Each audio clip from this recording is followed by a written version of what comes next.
नमस्कार, मी नम्रता निकम. तर आज आपण पाहणार आहोत राष्ट्रीय उत्पन्न मापनाच्या पद्धती.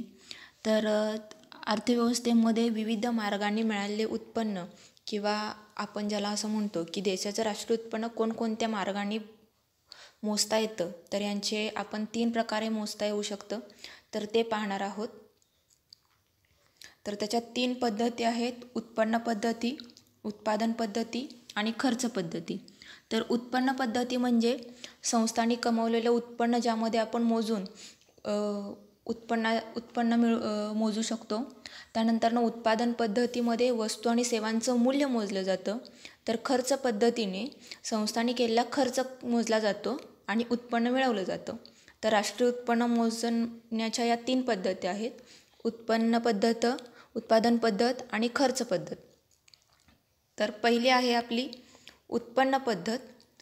तर या पद्धतीनुसार देशातील व्यक्ती आणि संस्था यांनी मिळवलेल्या निव्वळ उत्पन्नाची बेरीज करून राष्ट्रीय उत्पन्नाचा आकडा निश्चित केला जातो.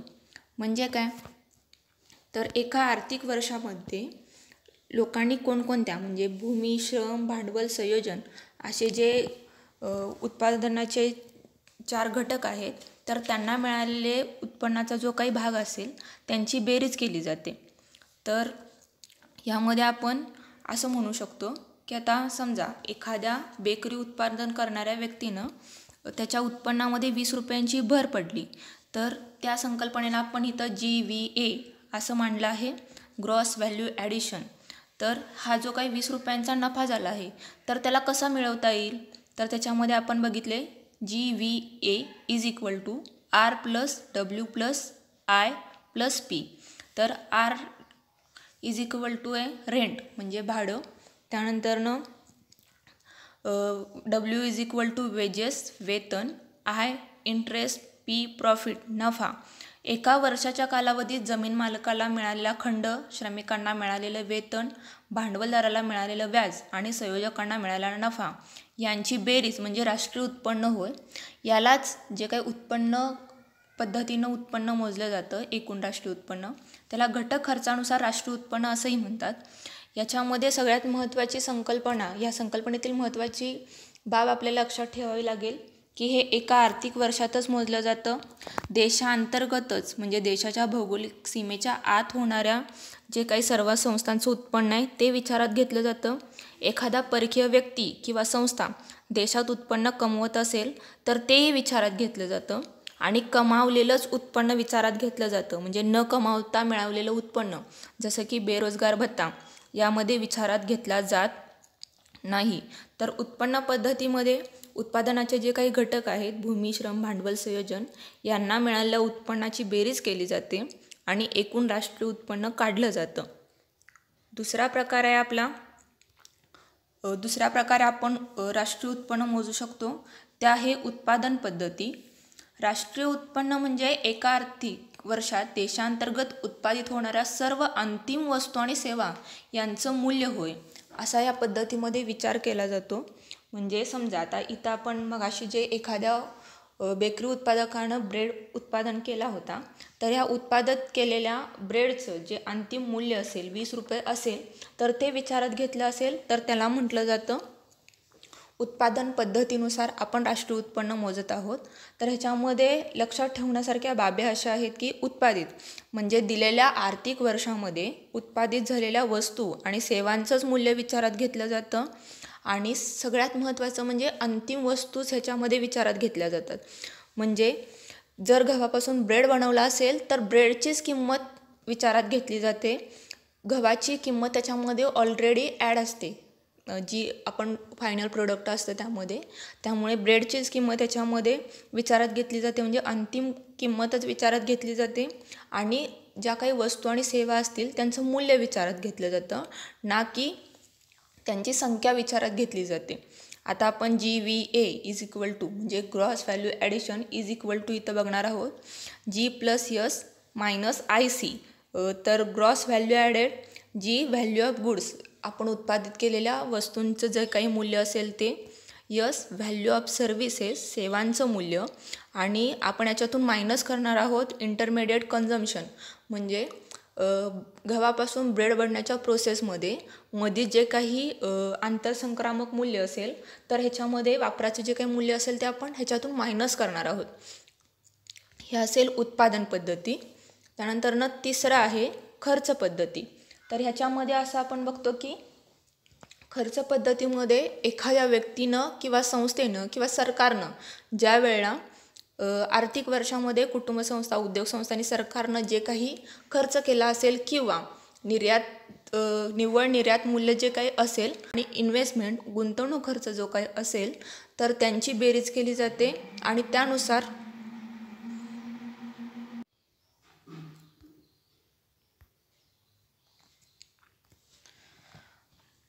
म्हणजेच खर्च पद्धतीमध्ये कुटुंब संस्था, उद्योग संस्था आणि सरकार यानं केलेल्या खर्चाचा आणि निव्वळ निर्यात मूल्याचा विचार केला जातो. C= कन्झम्पशन, ज्याच्यामध्ये आपण उपभोग खर्च आणि गुंतवणूक खर्च काय असेल या दोन्हींची ॲडिशन करतो आणि यानुसार आपण खर्च पद्धतीतून राष्ट्रीय उत्पन्न मोजलं जातं. त्याचबरोबर आपण अजून एक सूत्र बघतोय ज्याच्यामध्ये GVA =C+I+G +X - M in bracket. तर ह्याच्यामध्ये कन्झम्पशन, त्यानंतरनं इन्व्हेस्टमेंट, त्याचबरोबर शासनाचा खर्च गव्हर्नमेंट एक्सपेंडिचर आणि एक्स जो आपण बघतोय तो परकीय आणि देशी वस्तू आणि सेवा खरेदी करण्यासाठी केलेला उपभोग खर्च असेल आणि यम इम्पोर्ट असेल तो स्वकीय आणि परकीय वस्तू आणि सेवा खरेदी करण्यासाठी केलेला उपभोग खर्च असेल. तर याच्यावरून आपल्याला राष्ट्रीय उत्पन्न म्हणजे एका आर्थिक वर्षात देशांतर्गत कुटुंब संस्थांनी, उद्योग संस्थांनी आणि सरकारने केलेला खर्च आणि निव्वळ निर्यात मूल्य म्हणजे आपण खर्च पद्धतीनुसार राष्ट्रीय उत्पन्न मोजू शकतो. तर आता ह्याच्यामध्ये आपण 3 पद्धती बघितलेल्या आहेत राष्ट्रीय उत्पन्न मोजण्याच्या: उत्पन्न पद्धती, उत्पादन पद्धती आणि खर्च पद्धती. तर या तिन्ही पद्धतीनुसार आपल्याला समजू शकतं की ह्याच्यामध्ये उत्पादन पद्धतीमध्ये वस्तू आणि सेवांचं मूल्यवर्धन मोजलं जातं, कारण उत्पादन पद्धतीनं GDP मोजताना आंतरसंक्रामक वस्तूचं मूल्य वजा केलं जात असतं. म्हणजे आपण ह्याच्यामध्ये बघितलं उत्पादन पद्धतीमध्ये आपण IC इंटरमिडिएट कन्झम्पशन मायनस केलेलं आहे आणि आपण काय केलेलं आहे, वस्तू आणि सेवांचं अंतिम मूल्य विचारात घेतलं आहे. आता या तिन्ही पद्धतींपैकी उत्पादन पद्धती अर्थव्यवस्थेतील क्षेत्रांचं तुलनात्मक महत्त्व